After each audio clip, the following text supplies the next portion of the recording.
کیونکہ وہ چیز اس کی دسترس میں ہے، وہ لا سکتا ہے، وہ کر سکتا ہے وہ کام جو محبوبہ اس سے تقاضا کر رہی ہے، وہ چیز لا سکتا ہے۔ اسی طرح سامعین کرام، اللہ تعالی ہمارے محبوب ہیں، اللہ ہمارے محبوب ہیں، ہمیں وہ اسی وقت حاصل ہو سکتے ہیں کہ جب ہم ایک کام کریں کہ اس کی بندگی اختیار کر لیں۔ تو یہ بندگی کرنے کا وعدہ اللہ تعالیٰ نے ہم سے یوم الست میں بھی لیا ہے۔ اور کیا بندگی کرنا مشکل ہے؟ کوئی مشکل نہیں۔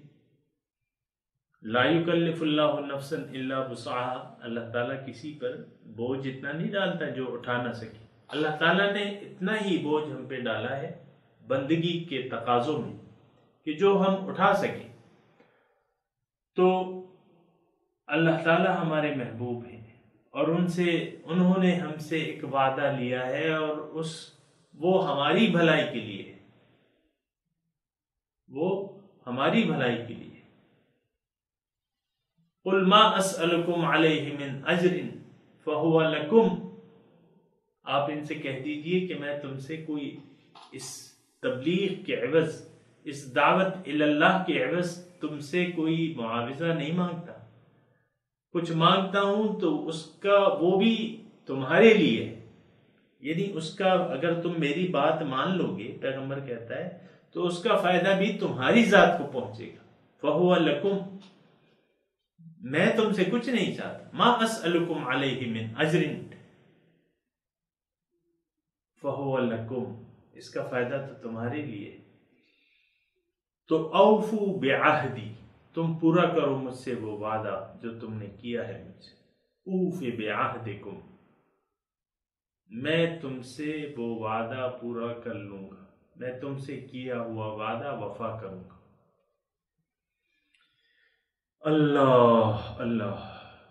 اللہ تعالیٰ نے ہم سے بھی وعدہ کیا ہے، اگر ہم اس کی بندگی کریں گے تو اللہ تعالیٰ ہمیں بے یار و مددگار نہیں چھوڑے گا، ہماری دین اور دنیا اللہ تعالیٰ بہتر کر دے گا۔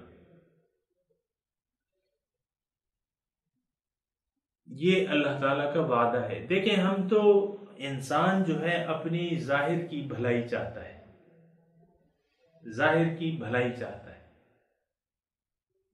اور ظاہر کے لیے جی رہا ہے، لیکن اس غافل انسان کو یہ نہیں معلوم کہ بھئی تم اللہ تعالیٰ کی بندگی اختیار کر لو، تمہیں اللہ تعالیٰ تمہاری دنیا بھی اچھی کر دے گا اور آخرت بھی اچھی کر دے گا۔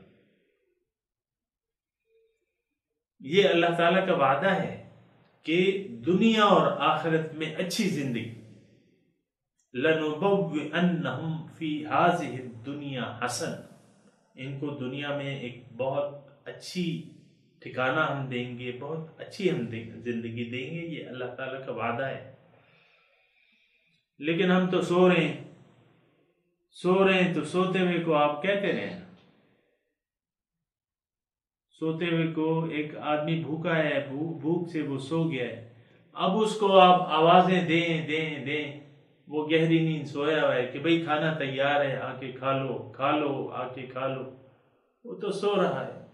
مسلمان قوم جو ہے اس وقت سو رہی ہے، اللہ تعالیٰ اس کو بلا رہا ہے کہ بھئی تم غالب ہو جاؤ گے دنیا، وَأَنْتُمُ الْأَعْلَوْنَ إِن كُنْتُم مُؤْمِنِينَ، تم غالب ہوگے، اگر تم مومن ہو تم غالب ہو جاؤ گے۔ غلبہ تو کون نہیں چاہتا، غلبہ سب لوگ غلبہ چاہتے ہیں، لیکن اگر تم مومن بن جاؤ تو میں تمہیں غالب کر دوں گا۔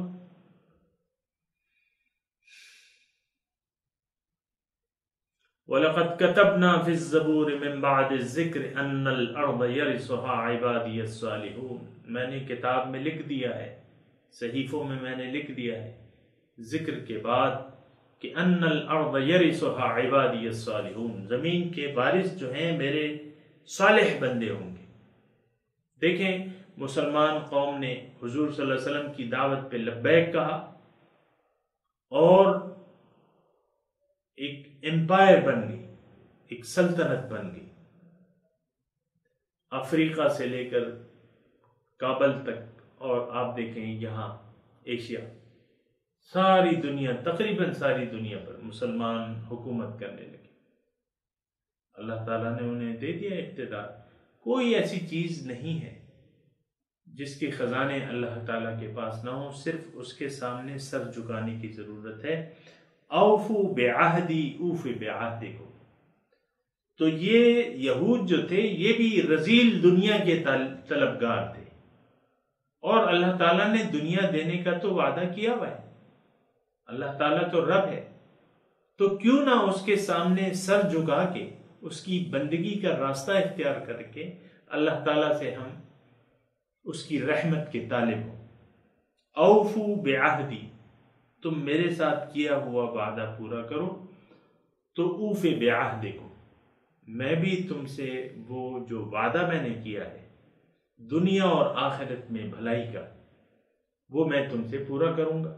فاذکرونی اذکرکم، تم مجھے اطاعت کے ذریعے یاد کرو، میں تمہیں اپنی رحمت کے ذریعے یاد کروں گا۔ من کان للہ کان اللہ لہ، جو اللہ کا ہو گیا اللہ تعالیٰ بھی اس کے ہو جائیں گے۔ الیس اللہ بکاف عبدہ، کیا اللہ تعالیٰ اپنے بندے کے لیے کافی نہیں ہے؟ من یتق اللہ یجعل لہ مخرجا ویرزقہ من حیث لا یحتسب، اللہ تعالیٰ فرماتا ہے کہ جو اللہ کا تقوی اختیار کرے گا، من یتق اللہ یجعل لہ مخرجا، مشکلات سے نکلنے کا اللہ تعالیٰ اس کو ایک راستہ بتا دیں گے، ایک راہ کھول دیں گے۔ وَيَرْزُقْهُ مِنْ حَيْثُ لَا يَحْتَسِبْ، اور اس کو ایسے جگہ سے رزق دیں گے جہاں سے اس کا سوچ بھی نہیں ہو سکتی۔ مِنْ حَيْثُ لَا يَحْتَسِبْ، صرف تقوی کی بات ہے۔ اوفو بعہدی، پورا کرو مجھ سے وہ کیا گیا وعدہ۔ اوف بعہدکم، میں بھی تم سے کیا ہوا وعدہ پورا کروں گا۔ وَإِيَّايَ فَارْهَبُونِ، مجھ سے ڈرو، صرف مجھ سے ڈرو۔ ایایا، صرف میرا خوف رکھو۔ تو دنیا دار کس چیز کا خوف رکھتا ہے؟ دنیا دار دنیا کے کھو جانے کا خوف رکھتا ہے۔ ایک دھڑکا سا لگا رہتا ہے کھو جانے کا۔ آپ دیکھیں لیڈران جو ہیں آج اقتدار میں ہیں، ان کو یہ اقتدار کھو جانے کا خطرہ نہیں۔ ایک دکان، ایک کاروبار چل رہا ہے تو کیا دکان میں نقصان کا اندیشہ، کاروبار میں نقصان کا اندیشہ نہیں ہوتا؟ تو یہ اندیشے ہیں ہمارے۔ اور سامعین کرام، اسلام کے قبول کرنے میں بھی ہم اندیشوں کا شکار ہیں۔ تبھی تو حق کی طرف ہم لوٹ کے نہیں آ رہے، کہ ہمیں ڈر ہے، ہمیں اندیشہ ہے۔ اور یہی اندیشہ جو تھا مشرکین مکہ کا اللہ تعالیٰ نے نقل کیا ہے۔ وَقَالُوا إِن نَتَّبِعِ الْهُدَى مَعَكَ نُتَخَطَّفْ مِنْ أَرْضِنَا، اے رسول اگر ہم آپ کے ساتھ یہ حق کی پیروی کریں تو ہم تو اچک لیے جائیں گے زمین سے، ہمیں تو لوگ بوٹی بوٹی کر دیں گے، ہمارا تو کاروبار لگا ہوا ہے، اس مکے سے، اس حرم سے ہمارا کاروبار لگا ہوا ہے، ہمارا تمام وہ حیثیت جو آج تک ہم نے کمائی ہے وہ ختم ہو جائے گی، ہماری ایک عزت ہے، ہماری ایک تجارت، کامیاب تجارت ہم کر رہے ہیں۔ تو فَلْيَعْبُدُوا رَبَّ هَذَا الْبَيْتِ، تو بہرحال وَإِيَّايَ فَارْهَبُونِ، تم مجھی سے ڈرو۔ تو بات یہ ہے کہ انسان جو ہے چونکہ اللہ تعالیٰ پہ اعتماد نہیں کرتا، اس لیے وہ ظاہر کا خیال رکھتا ہے، ظاہر کا۔ تو جب ظاہر کا خیال رکھتا ہے تو پھر تو باطن رہ جاتا ہے۔ اللہ تعالیٰ کہتا ہے نہیں، میری وہ نعمت یاد کرو، میں نے تمہیں نعمت دی ہے، اور تم مجھ سے وعدہ پورا کرو اور صرف مجھی سے ڈرو۔ تو پھر کیا کرو؟ آمنوا بما انزلت مصدقا لما، تم ایمان لے آؤ جو تعلیم نازل کی ہے میں نے، انزلت جو نازل کی ہے، یعنی اس قرآن پر ایمان لے آؤ، اس کتاب پر جو میں اب نازل کر رہا ہوں اس پر تم ایمان لے آؤ، جو کہ تصدیق کرتی ہے تمہارے پاس جو تعلیم ہے، مصدقا لما معکم ولا تکونوا اول کافر بہ، اور تم اس کے اول انکار کرنے والے نہ بن، یعنی اس سے انکار نہ کرو، ولا تشتروا بآیاتی ثمنا قلیلا، اور میرے احکامات، میرے دین کے بدلے دنیا کا حقیر مفاد مت حاصل کرو، دنیا چاہے جتنی بھی ہو جائے یہ حقیر ہے، وَلَا تَشْتَرُوا بِآيَاتِي ثَمَنًا قَلِيلًا، اس کا مطلب ہم بھی دیکھیں، بات یہ ہے، سوچنے کی بات ہے، ہم بھی ذلیل دنیا کے لیے اللہ تعالیٰ کے احکامات کو رد کر رہے ہیں، ان پر عمل نہیں کر رہے، ذلیل دنیا کے لیے، وَلَا تَشْتَرُوا بِآيَاتِي ثَمَنًا قَلِيلًا وَإِيَّايَ فَاتَّقُونِ، اور فقط مجھ سے ڈرو، میرا خوف رکھو، میرے بارے میں محتاط رہو۔ ہم تو محتاط رہتے ہیں لیکن کاروباری سلسلوں میں محتاط رہتے ہیں، اور بہت سی چیزیں ہیں مادی جس کے بارے میں ہم محتاط رہتے ہیں، اور اللہ تعالیٰ کے بارے میں کوئی احتیاط نہیں ہے، نہ تو اللہ تعالیٰ کی وجود کا احساس ہے اور نہ ہم محتاط ہیں۔ اللہ اللہ اللہ۔ تو بات یہ ہے کہ یہ یہود کا قصہ نہیں ہے۔ آپ کو میں نے وہ حدیث پڑھ کے سنائی تھی کہ لَتَتَّبِعُنَّ سُبُلَ مَنْ قَبْلَكُمْ شِبْرًا بِشِبْرٍ وَذِرَاعًا بِذِرَاعٍ حَتَّى لَوْ دَخَلُوا حُجْرَ دَبٍّ لَاتَّبَعْتُمُوهُ۔ صحابہ کو مخاطب کر کے حضور صلی اللہ علیہ وسلم ارشاد فرماتے ہیں کہ تم ضرور پیروی کرو گے گزشتہ قوموں کے نقش قدم کی، بالش ببالش، ہاتھ بر ہاتھ، اور اگر ان میں سے کوئی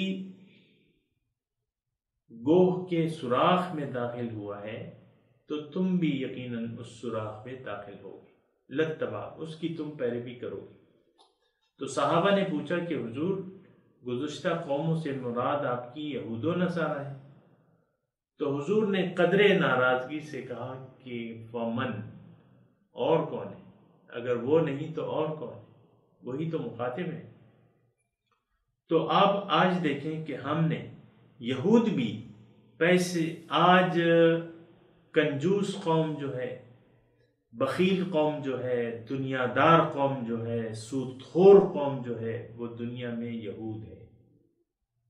جس وقت حضور تشریف لائے یہ سودی کاروبار وہاں عروج پہ تھا۔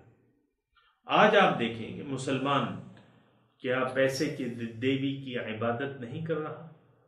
پیسہ اس کا معبود نہیں ہے؟ خوب، یعنی میں دیکھتا ہوں بعض لوگوں کے پاس پیسہ ہے، بہت پیسہ ہے، لیکن انہوں نے جمع کر کے رکھا ہوا ہے، اس کو حتیٰ یہ کہ زکوٰۃ تک نہیں ادا کرتے، اور اگر زکوٰۃ ادا کر دیں تو باقی مال جو ہے وہ کھینچ کے رکھتے ہیں، اللہ کی راہ میں خرچ نہیں کرتے۔ تو بات یہ ہے کہ یہ بنی اسرائیل کے نام تو لیا جا رہا ہے، تو ہمیں دیکھنا یہ چاہیے، ہمیں اپنا احتساب کرنا چاہیے کہ کیا اللہ تعالیٰ نے بنی اسرائیل کی طرح ہم پہ نعمت نہیں دی، نعمت اسلام ہمیں نہیں دی، دین کو ہمارے لیے مکمل نہیں کیا، ہم نے اللہ تعالیٰ سے وعدہ نہیں کیا، اور کیا ہم اس کا خیال رکھ رہے ہیں، اور کیا ہم دل آمینو بما انزلت مصدق، دل سے ایمان لے آؤ، آمینو، دل سے ایمان لے آؤ جو تعلیم میں نے نازل کی، کیا اللہ تعالیٰ نے جو تعلیم نازل کی ہے اس پر ہم دل سے ایمان رکھتے ہیں، یقیناً دل سے ایمان نہیں رکھتے۔ یہ میں الفاظ کہہ رہا ہوں، آپ لوگ ناراض نہ ہوں، لیکن یہ ہے کہ دل کا ایمان نہیں ہے، ہمارے دل میں ایمان نہیں ہے، یقین نہیں ہے۔ اگر یقین ہوتا تو آج معاشرے کی یہ کیفیت نہ ہوتی۔ آج تو سود بڑی شوق سے کھایا دیا اور لیا جاتا ہے۔ میں مثال کے طور پہ آپ کو سود کی مثال دیتا ہوں۔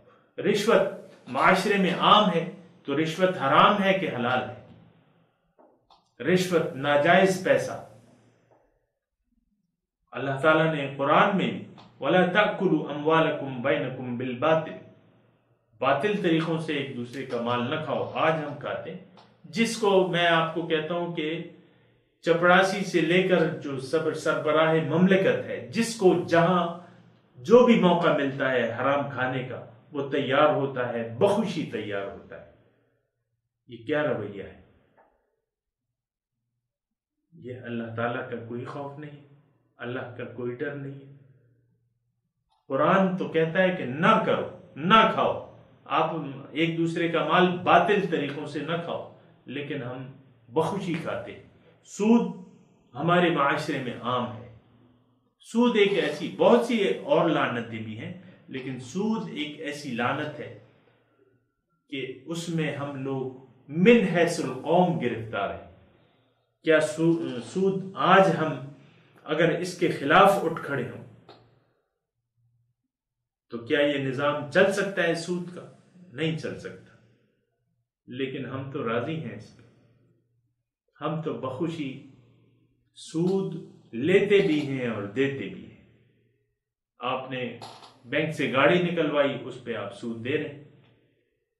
مثال کے طور پہ کاروبار کے لیے آپ نے پیسہ لیا، آپ اس پہ سود دے رہے ہیں، راضی ہیں کہ میں سود دوں گا۔ بینک سے آپ پیسے لے لیتے ہیں، راضی ہیں کہ میں سود دوں گا۔ بینک لیتا ہے، آپ دیتے ہیں، بینک دیتا ہے، آپ لیتے ہیں۔